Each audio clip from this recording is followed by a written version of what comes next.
Good afternoon, Mel Plussers. I hope you're having a nice week so far. I'm here to help make it just a little bit more exciting with some captivating questions and fascinating facts. I'm your host, Melissa Hartzel, and to familiar players and new ones alike, welcome to today's Mel Plus Trivia Live, where every weekday we're giving you the chance to win up to £1,000. General knowledge whizzes are at an advantage because your only aim is to answer all 10 questions correctly in a row. It only takes a few minutes to answer these 10 questions right, and you could be the winner of a cash prize. If you've forgotten the rules, or if this is your first time playing, let me remind you. It's 10 multiple choice questions from a variety of different genres. 10 seconds to answer each one, and if you answer all 10 correctly, you win a share of that £1,000. Just yesterday, we had 4 winners who shared the pot, and last week we had 2 who earned themselves a swift £500 each. So it really could be you this time, if you're feeling particularly sharp. Just to warn you all, when you tap the answer, there's no changing your choice. 10 seconds really does go by in a heartbeat, so you have to be quick when answering. If you happen to miss question 1, your chances of winning any cash will be over, so please try not to be late because we want you to be in with a chance.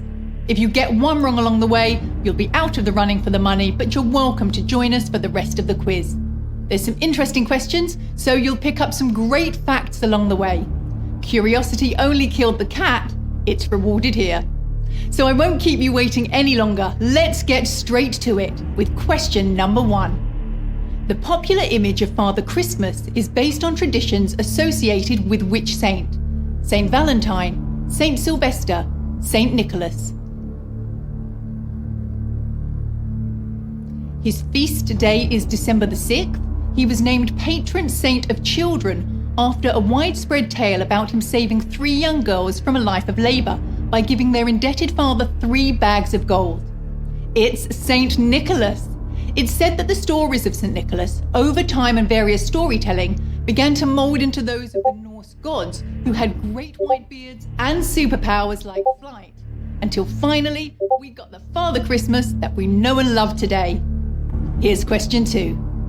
Which of these bands did not have a drummer named Roger Taylor? Queen, Spandau Ballet, or Duran Duran? That could either be the same drummer who played for 2 bands, or 2 drummers with the same name. I'm giving you no clues. But I can reveal the answer is Spandau Ballet, whose drummer is called John Keeble. Spandau Ballet was a slang term used in the First World War by troops, referring to the devastating effects the German Spandau machine gun had on its victims. A friend of the band saw the phrase Spandau Ballet written on the wall in a public lavatory and a nightclub in Berlin and suggested it. So let's check in with you to see how you're doing in the early stages. 80% of you are big music fans and getting that right. Well done to you. And well done to Lily Snan, Fiona, Bernadette and Larry 3. Let's see if you can keep it up with question number 3. Which Swiss city stands on the River Rhine where the French, German and Swiss borders meet? Basel, Zurich or Geneva? Due to a chemical spill caused by a fire in 1986, the river turned almost entirely red. The fire originated upstream from the city, Basel, which sits on the borders of all 3 countries. And not only is this little city famous for leading the whole world's pharmaceutical engineering, it's also the birthplace of 8-time Wimbledon champion Roger Federer. So well done to Michael 5, Sheila 0 and Larry 3. You've stayed with us with that one. And while we're on the topic of tennis, let's strike while the iron is hot. Here's another one for tennis fans. It's question 4. Which of these tennis players has won all 4 Grand Slams in the same calendar year? Steffi Graf, Serena Williams, or Martina Navratilova?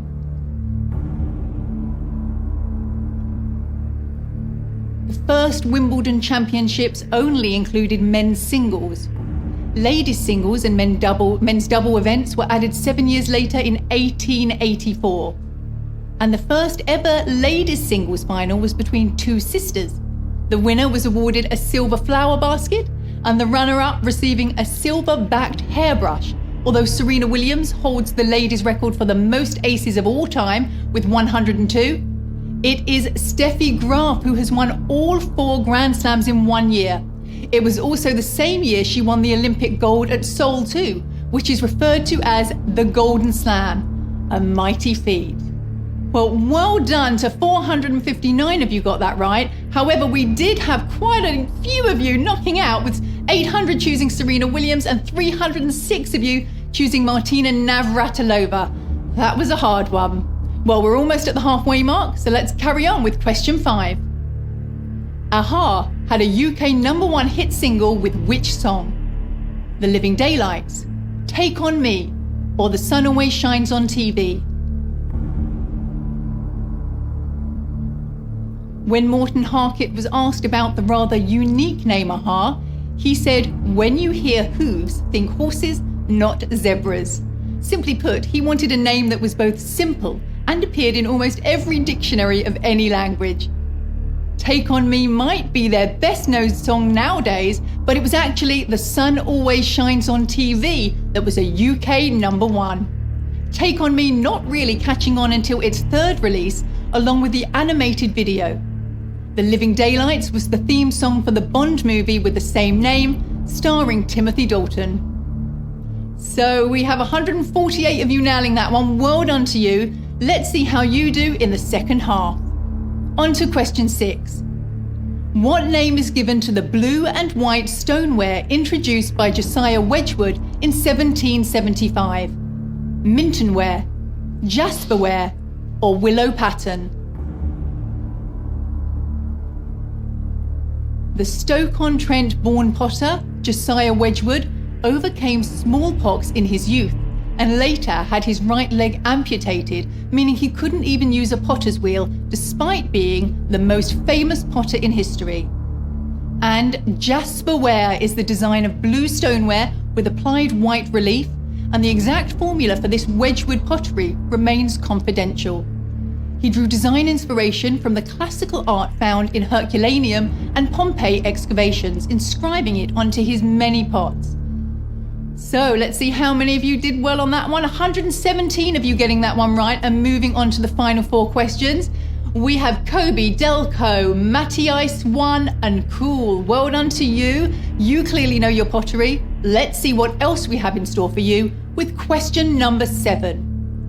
What first of its kind business was the Piggly Wiggly, which opened in Memphis in 1916? Self-service store, fast food restaurant, or laundrette? The name Piggly Wiggly was intentionally a strange choice to get people talking about it. At the time of its founding, a customer would give a list of items to an employee who would then go through the shop and do their shopping for them. It was the first store to allow self-service, meaning shoppers for the first time could browse and shop for themselves. The losses the supermarket would risk due to potential shoplifting worked out less than their losses of having to hire employees to do the customers' shopping for them. So we've only got 3 more questions to go. Will you make it to our final question today? Here's question 8. What was Robert Crawley from Downton Abbey known as when he was a child? Baronet Downton, Viscount Downton, or Marquis Downton? It is the most successful British costume drama series since the 1981 television series Brideshead Revisited with Jeremy Irons. Apparently, the costumes are genuine clothing from the 1920s and are so fragile that they can't be washed, and therefore put the actors to a real test by not smelling particularly good. Robert Crawley was known as Viscount Downton when he was young. Someone else who could have got that question right, apparently, is the Queen herself. She is reportedly such a fan of the show that she's even spotted errors in it, noting a World War I soldier was wearing medals awarded in World War II. Quite a keen eye she must have. So just 2 more to go, and 60 players moving on to our penultimate question number 9. Here we go. Which of these singers was never on the Morecambe and Wise show? Lulu, Sandy Shaw, or Dusty Springfield? The slapstick comedy duo once jokingly toyed with the idea of performing Shakespeare plays such as Hamlet, noting that Laurence Olivier charged £3 a seat for the same play every night and they don't even get any laughs. It was Sandy Shaw who never performed on their show. Sandy, who was famous for performing barefoot, said she did so because she had such big feet that she was never able to find a pair of shoes that fit, and when singing, she needed to relax. Her ex-husband once said that when God was making her, he stopped at the ankle on another duty and got an intern to take his place. That explains why he's an ex-husband, I think. So we're racing through and we're already on to our final cash-winning question, and 42 of you getting past question 9. So we have Mystic 18, Matty Ice 1, Keck and Coventry. You've come this far. Let's see if you've got what it takes to go all the way. Here's question 10. What was Lord Byron's grandfather known as? Foul-weather Jack, Mad Jack, or Wicked Lord Byron? Lord Byron was a huge animal lover, and while studying at Cambridge, he was denied permission to keep a bulldog in his dormitory. So he bought a huge bear instead. His grandfather earned the nickname Foul-weather Jack in the press because of his frequent encounters with bad weather at sea, being an officer in the Navy. And although he was a great inspiration for his grandson, Lord Byron's poetry, they never even had a chance to meet. So today we have 6 winners. Congratulations to the 6 of you who smashed it out of the park. That was a hard one. Some well-deserved cash is coming your way. Congratulations to J Turner 098, GN Giel, Smelquag, Greta, Ekparasis and Terry 22. You answered all 10 questions correctly. As you want this week, so please do return to see what the next set of questions have in store for you. You could even challenge a friend, get a wager on, and go head to head to add an element of competition. And I'd just like to take this opportunity to mention an offer we've got running at the moment. We're giving away a £5 Marks & Spencer's voucher with every new subscription to the Mail Plus digital edition, which is currently just £1 for the first 30-day trial. So if some daily interactive crosswords, Sudoku and cooking video tutorials is what you're in the market for, check out our website for more information. Thanks again for joining me, and we'll see you all tomorrow for another chance to win £1,000 on Mail Plus Trivia Live. Have a great afternoon.